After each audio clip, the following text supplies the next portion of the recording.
नमस्कार दोस्तों, railway group D का एग्जाम चल रहा है और जैसे जैसे दिन बीत रहा है वैसे वैसे ग्रुप डी अपना लेवल भी बढ़ाते जा रहा है। बहुत लोग आज कह रहे थे कि साइंस में अच्छा खासा दिक्कत हो रहा है, कुछ न्यूमेरिकल भी पूछने लगा है। उसके बाद अगर करंट की बात करें तो करंट में भी अब क्वेश्चन फंसाने लगा है, मैथ कैलकुलेटिव आ रहा है और एएलपी का CBT 2 का आंसर की जारी हो चुका है। तो उसका सेफ स्कोर क्या हो सकता है, ग्रुप डी में कितना अटेम्प्ट सेफ हो सकता है, सारी चीज़ों पर बात करेंगे। अभी हमारे साथ इसके झा सर हैं। सबसे पहले सर स्वागत है आपका। बहुत बहुत धन्यवाद। ग्रुप डी का एनालिसिस देखे सर? देख रहे हैं। कैसा पेपर आ रहा है? पेपर तो दोस्त मेरे कुछ क्वेश्चंस नए आ रहे हैं, जो पहले से हम बोले थे कि क्वेश्चंस ChatGPT AI से सेट होता है, तो कुछ क्वेश्चंस तो आपको नया मिलेगा। लेकिन जो बच्चा पढ़ा हुआ है कॉन्सेप्चुअली उसको कभी दिक्कत नहीं होना है। लेकिन ये बात अब रेलवे का एग्जाम अगर आप दे रहे हैं तो ये दिमाग में डाल लीजिए कि क्वेश्चंस ChatGPT से AI से बनाया जाता है, तो क्वेश्चंस का लैंग्वेज आपको कंप्लीट नया मिलेगा। कोई भी एग्जाम आप देने जाते हैं तो प्रीवियस ईयर से डायरेक्ट मैच करता हुआ कोई क्वेश्चन आपको नहीं मिलेगा। अच्छा सर, पिछले ग्रुप डी से और इस ग्रुप डी से क्या अंतर लगा आपको? दोनों में डिफरेंस ये है कि पिछला बार का जो ग्रुप डी था उसका साइंस और इस बार का जो साइंस है, थोड़ा सा इस बार का लेवल जो है साइंस का थोड़ा सा डाउन आ रहा है। पिछले बार का लेवल थोड़ा सा अप था, इस एग्जाम से और अप? हाँ, इससे अप था। इस बार का साइंस का जो लेवल है वो थोड़ा सा डाउन है, लेकिन कुछ क्वेश्चंस नए पूछे जा रहे हैं। तो वो जो नया क्वेश्चंस है उसको अगर बच्चा सही तरीके से हैंडल कर लेगा और पढ़ के, देखिए जिस क्वेश्चन का जितना अधिकार है उतना उस क्वेश्चन को आपको देना पड़ेगा। अगर 50 सेकंड कम से कम एक क्वेश्चन पे आप रुकिए, ये नहीं कि क्वेश्चन देखते ही हड़बड़ा जाइए कि अरे लगता है ये तो नया है, ये तो नहीं बनेगा, तो दिक्कत होगी। आपको जिस क्वेश्चन का जितना समय बनता है उसको उतना समय दीजिए, पढ़िए, ऑप्शन से छांटने की कोशिश कीजिए, आप क्वेश्चन के आंसर तक पहुंच जाइएगा अगर आप कॉन्सेप्चुअली स्ट्रांग है तो।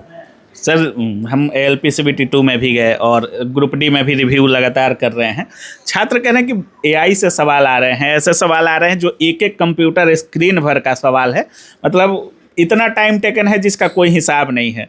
क्या सच में रेलवे AI से क्वेश्चन सेट कर रही है या अभी भी किताबों से लेती है क्वेश्चन? नहीं, अब देखिए सिर्फ कॉन्सेप्ट यूज हो रहा है, क्वेश्चन यूज नहीं हो रहा है। क्वेश्चन सारा AI ChatGPT से सेट होता है। बच्चे एग्जाम जो दे रहे होंगे और जो फालतू का फकैती करते हैं वो करते कोई बातें नहीं है, लेकिन जो एग्जाम दे रहा है रियल जो कैंडिडेट है उससे जब हम लोग ऑफलाइन सेंटर पे बात करते हैं या फिर जब आंसर की निकल के आता है तो आप देखिएगा प्रीवियस ईयर से उसका कोई लेना देना नहीं होता है। वो कंप्लीट कॉन्सेप्ट पे बेस्ड होता है। अगर आप कॉन्सेप्ट बेस्ड पढ़ाई नहीं पढ़ रहे हैं और अगर आप समय देकर सब्जेक्ट को नहीं पढ़ रहे हैं तो वो जो कहिएगा कि दही रट्टा से हम एग्जाम निकाल लेंगे, वो नहीं होगा।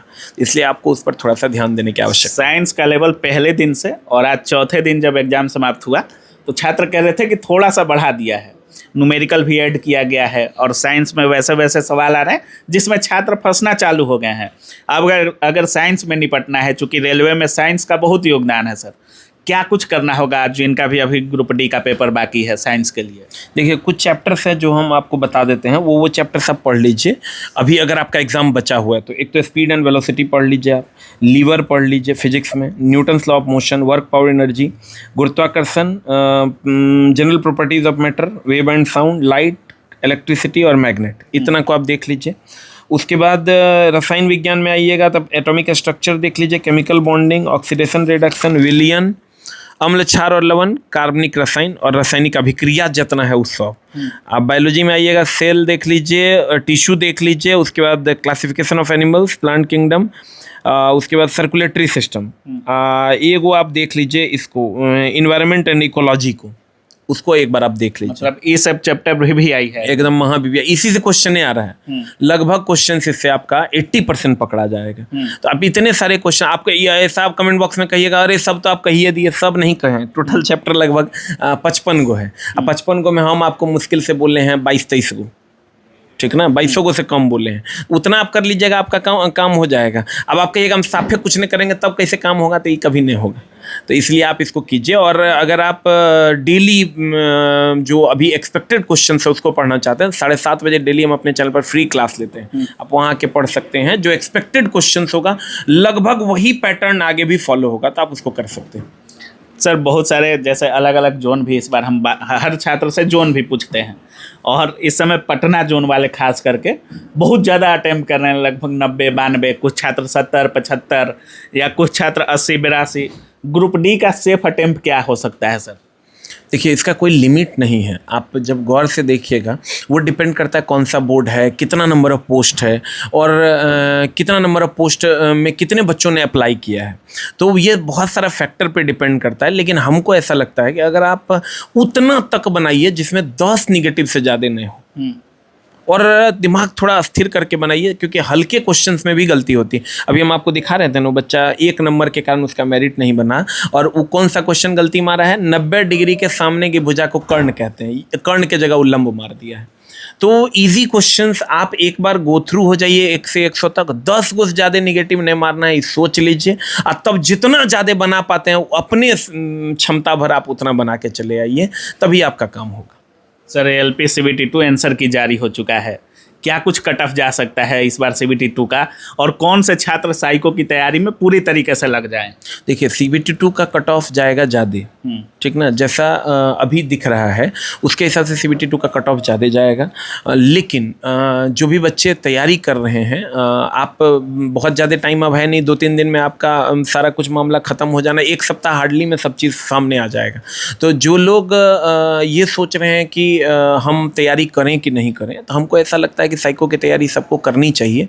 जिसका भी ट्रेड में जो बच्चे पास हैं उनको साइको की तैयारी करनी चाहिए। इसलिए करनी चाहिए कि मान लीजिए कि वो बच्चा इस बार किसी कारणवश छूट जाता है और कट ऑफ हाई जाता है, तो फिर उसको 2-4-6 महीना में फिर उसको मेंस देना है, फिर एएलपी देना है, तो आप अगले एग्जाम में भी आपका वो काम कर जाएगा। और तो जोन बहुत निर्भर करेगा, बहुत सारा चीज़ निर्भर करेगा, वो तो आने वाले समय में जब रिजल्ट आएगा तो सब चीज़ क्लियर हो जाएगा। ग्रुप डी के नॉर्मलाइजेशन पर क्या कुछ बोलिएगा, क्योंकि रेलवे के नॉर्मलाइजेशन पर लगातार छात्र सवाल उठाते हैं, समझ में नहीं आता है कैसे नॉर्मलाइजेशन करता है रेलवे।